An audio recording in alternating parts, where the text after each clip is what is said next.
Chapter 1 Overview of Financial Statement Analysis. Business analysis basically evaluate करता है companies के economic prospect को और उसके रिस्क को। इसमें हम लोग डिसीजंस करते हैं। बेसिकली एनालिसिस जो है वो डिसीजन लेने के लिए ही किया जाता है, जिसमें जैसे कि हमने अगर इक्विटी में इन्वेस्ट करना है तो हमें अपना बिजनेस का एनालिसिस करना पड़ेगा। अगर हमने किसी भी फाइनेंशियल इंस्टीट्यूशन से डेट लेना है या फिर हमने कोई भी क्रेडिट परचेज़ करने हैं शॉर्ट टर्म और आइदर लॉन्ग टर्म्स, तो हमें ये सब लोन्स लेने के लिए बिज़नेस का एनालिसिस करना पड़ेगा कि आइदर वी आर पे फॉर दीज लोन्स और नॉट।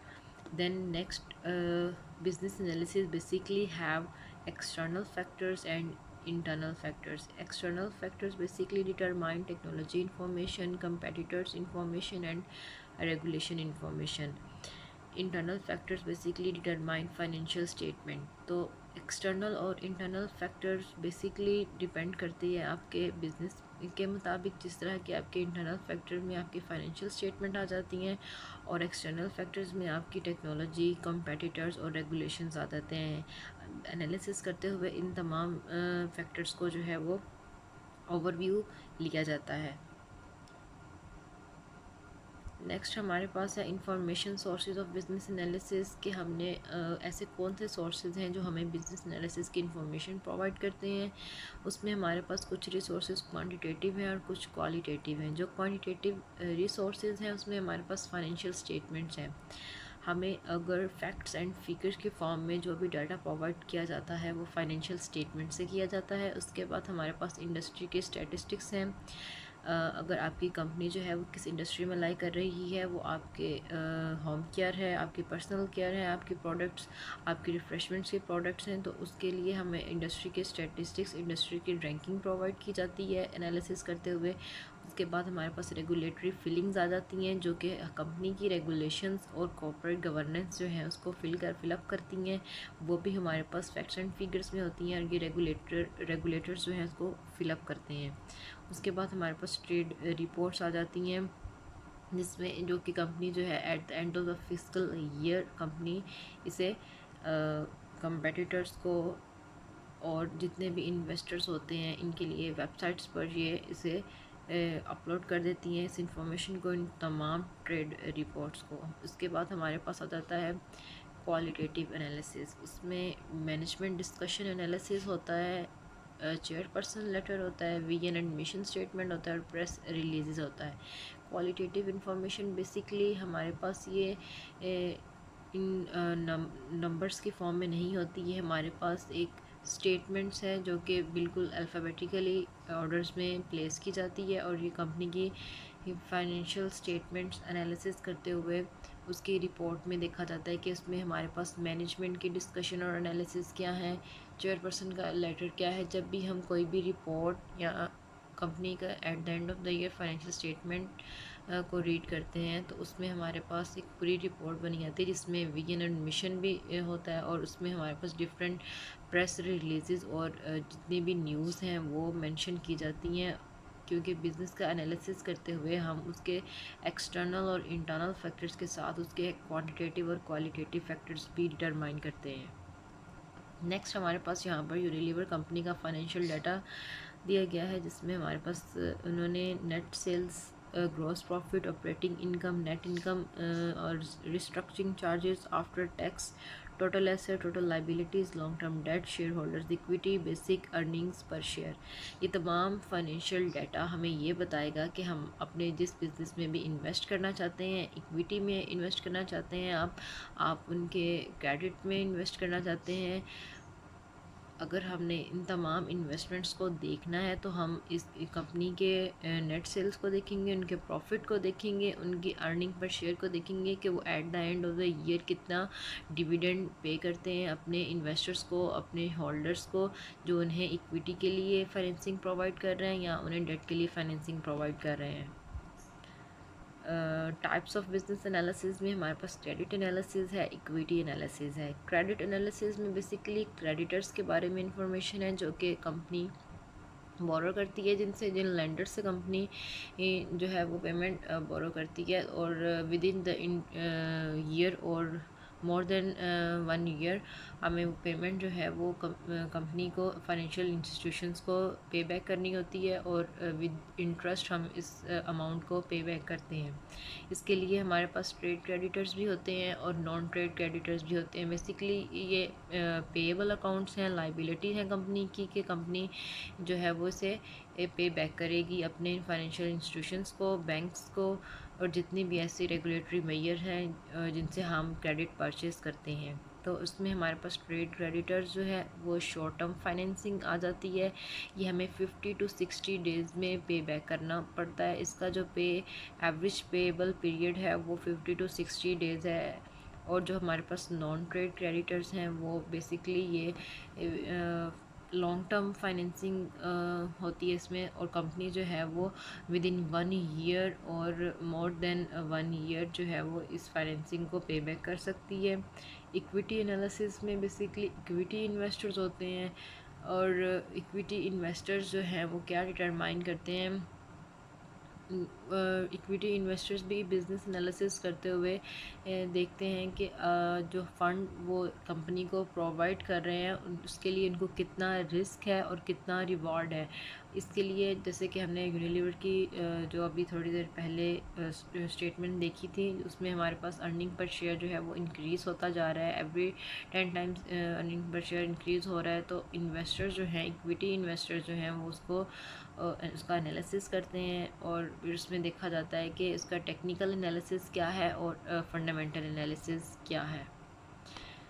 इसी तरह हमारे पास नेक्स्ट में क्रेडिट एनालिसिस में ही उसकी कुछ टाइप्स हैं। जिस तरह क्रेडिटर्स जो हैं वो प्रोवाइड करते हैं, फंडिंग करते हैं, फाइनेंसिंग करते हैं कंपनी के लिए, तो उसमें हमारे पास लिक्विडिटी रेशो को एनालिसिस किया जाता है, और सॉल्वेंसी। जब भी कोई भी क्रेडिटर जो है कंपनी में इन्वेस्टमेंट करता है, या फिर कोई भी क्रेडिटर या फाइनेंशियल इंस्टीट्यूशन और बैंक्स जो हैं वो कंपनी को क्रेडिट प्रोवाइड करते हैं, तो वो लिक्विडिटी को देखते हैं और सॉल्वेंसी को देखते हैं। जो हमारे पास लिक्विडिटी मेजर है उसमें यह है कि कंपनी के पास एबिलिटी है, कितनी एबिलिटी है कि वो अपने एसेट्स से अपने कैश जो है वो रेज़ कर सकती है, या फिर कंपनी कितनी जल्दी जो है वो कैश रेज़ करेगी अपने एसेट्स को लिक्विडेट करके, और अपनी शॉर्ट टर्म फाइनेंशियल ऑब्लिगेशंस को मीट कर सकेगी। तो liquidity depends on A companies cash flow and the makeup of its current assets and current liabilities. Solvency is a company long run viability and ability to pay long run obligations. It depends on both of company's long term profitability and its capital financing structure. Solvency ratio basically ये बताती है कि company कितनी solvent है कि वो अपनी long term liability को पेएबल कर सकती है, और इसी तरह उसमें फाइनेंसिंग की जाती है। देन हमारे पास लिक्विडिटी रेशो में यूनिलीवर कंपनी की ही रेशो डिटरमाइन की गई है, जिसमें हमारे पास करंट रेशो है, क्विक रेशो है और कैश रेशो है। जो करंट रेशो है वो हमारे पास 2013 to 17 तक यहाँ पर अपडेटेड है, जिसमें उन्होंने बताया हुआ है कि कंपनीज़ के पास एबिलिटी है कि वो 1 टाइम, आइदर 2 टाइम और 3 टाइम पे कर सकती है अपनी लाइबिलिटी को। अगर ये रेशो जो है current ratio, quick acid test ratio और कैश रेशो, ये ग्रेटर देन 1 होना जो है ज़्यादा ज़रूरी है, क्योंकि ग्रेटर देन अगर 1 होगी तो इसका मतलब ये है कि कंपनी की गुड पोजीशन है कि वो अपनी लाइबिलिटी को 1 टाइम, 2 टाइम्स और 3 टाइम्स जो है वो पे कर सकती है।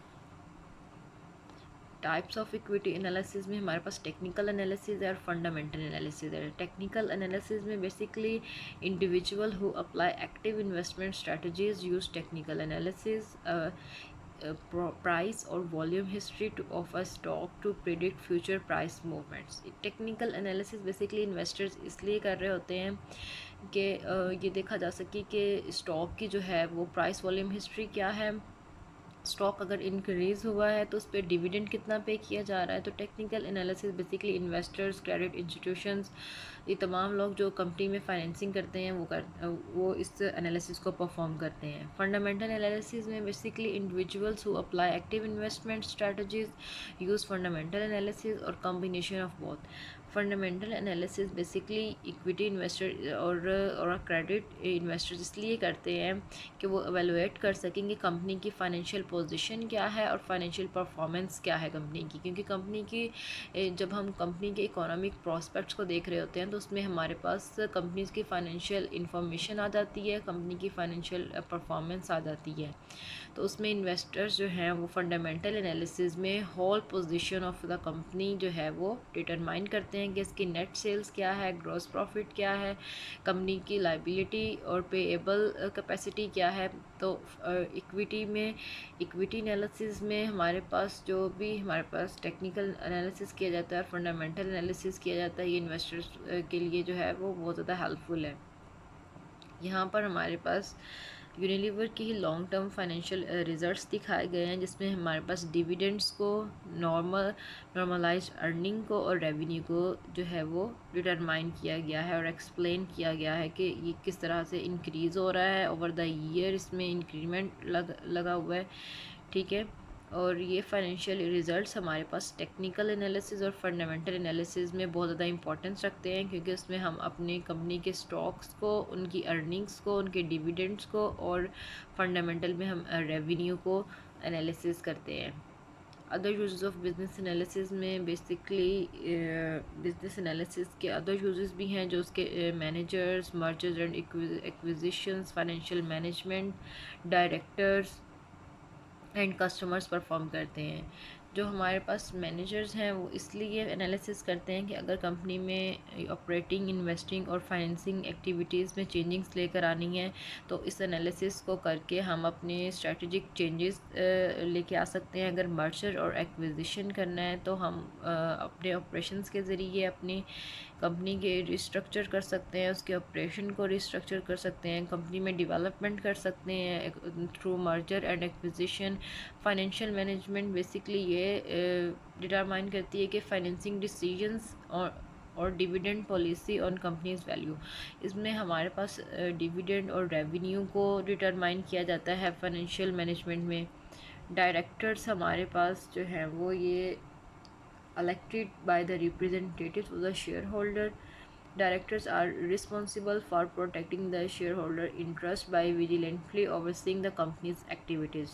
Directors इसलिए बिजनेस एनालिसिस परफॉर्म करते हैं ताकि वो शेयर होल्डर्स के इंटरेस्ट को जो है वो सिक्योर कर सकें, शेयर होल्डर्स के इंटरेस्ट को वो जो है ओवरसी कर सकें, कंपनीज की एक्टिविटीज़ को ओवरसी करके उनका इंटरेस्ट जो है वो उसको एकोमलाइज्ड कर सकें। और कस्टमर्स हमारे पास इसलिए इम्पोर्टेंट है बिज़नेस एनालिसिस में कि जब कस्टमर एनालिसिस परफॉर्म करते हैं बिज़नेस का, तो उसमें वो डिटरमाइन करते हैं कि कंपनी की प्रॉफिटेबिलिटी इंडेक्स क्या है, और कंपनी के जो है सप्लायर्स वो भी एज अ कस्टमर इसमें डील कर रहे होते हैं अपने आप को कि सप्लायर प्रॉफिट कंपनी जो है वो म्यूचुअल ट्रांजैक्शन से कैसे प्रोवाइड करती है।